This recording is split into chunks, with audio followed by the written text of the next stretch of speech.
All right, let's get right into it. Today we are digging into something, well, something pretty intense. It's one of the most foundational, most visceral pieces of liturgy in this whole universe, the parable of the Weaver's Knot. And believe me, this short, brutal little story, it holds the key to, well, pretty much everything about what it means to exist here. So let's just start right at the end, shall we? Because this single line is the core thesis of the whole thing. Yeah, forget everything you know about gentle creation myths, the whole let there be light whisper. Nope. This philosophy is built on something way more aggressive. It's built on a foundation of violent, productive friction. And that idea, it sets the tone for absolutely everything else we're about to talk about. So the big question is, how does the story get to such a violent conclusion? It all starts with a creator, a weaver, who's up against this truly impossible task, a challenge that, in its failure, reveals a fundamental truth about the very nature of reality. And here's the problem. The weaver has this really noble, almost divine goal, right? They want to make a tapestry out of pure thought, just spirit alone. But the material itself, it's just not up to the task. The parable says it's too slick, too holy. What that really means is it has no substance. There's nothing to grab onto. It just falls apart. Okay, so this lays out the central conflict perfectly. On one side, you've got the spirit, and look at the words used to describe it. Ghost, fading smoke. It's this ethereal, floaty thing that's frankly useless for building anything real. But then you look at the other side, the flesh. We're talking blood, sweat, things you can actually hold, things that leave blisters. And this isn't just a simple comparison, It's a value judgment. It's saying point blank, one is weak and the other is strong. Now, this whole idea of pure thought isn't just some abstract concept. It ties directly into a very specific place in the lore, the fool's heaven. And let me tell you, this is no paradise. It's more like a state of static, totally useless ecstasy. The souls there are just ghosts, literally, because they don't have any friction, any substance, anything that gives existence meaning.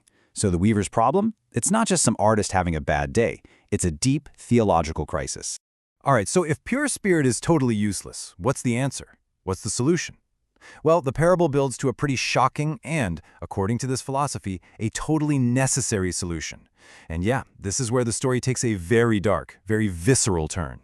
So to get those slippery threads to actually hold, the weaver has to give them some grit, some substance. And that substance is life itself, blood, sweat, and ultimately, flesh. The knot of screaming skin, what an image, right? It's basically the cornerstone of this entire philosophy. It's a grotesque, painful anchor for sure, but it's the only thing strong enough to give the tapestry any form. The only way the pattern will finally hold. And it's so important to understand that this knot, it's not just a shocking image for the sake of it. No way. It's a direct reference to a much bigger idea called the flesh web.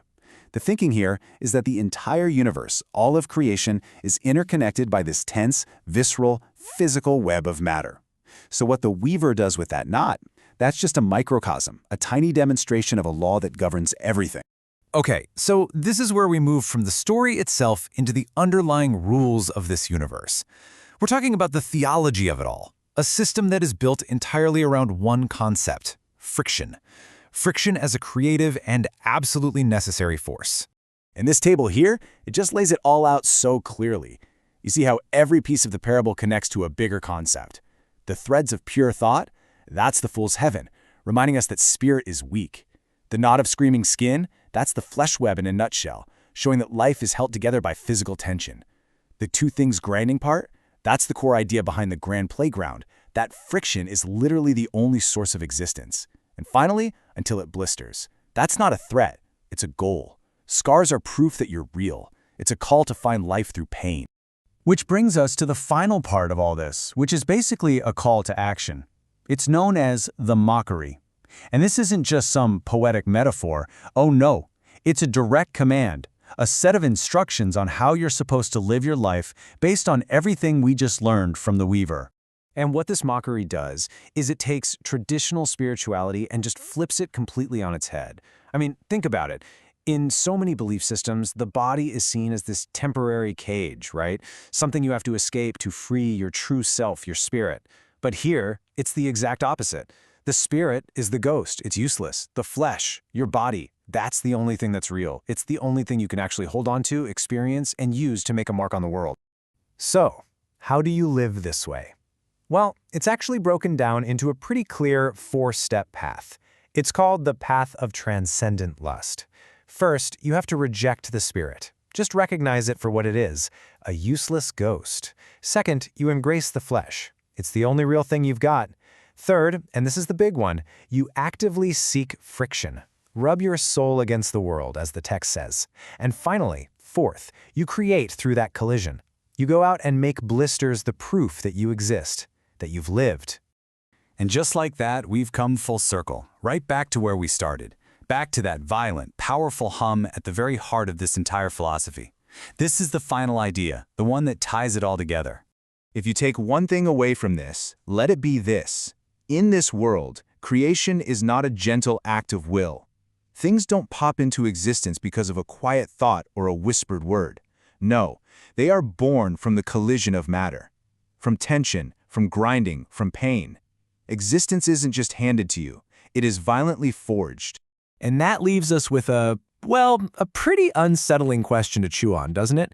If this whole philosophy is true, if friction and struggle are the only proof that we even exist, then what in the world is the meaning of peace? What's the point of it? What does it even mean to be at rest in a universe where the only thing that matters is the grind?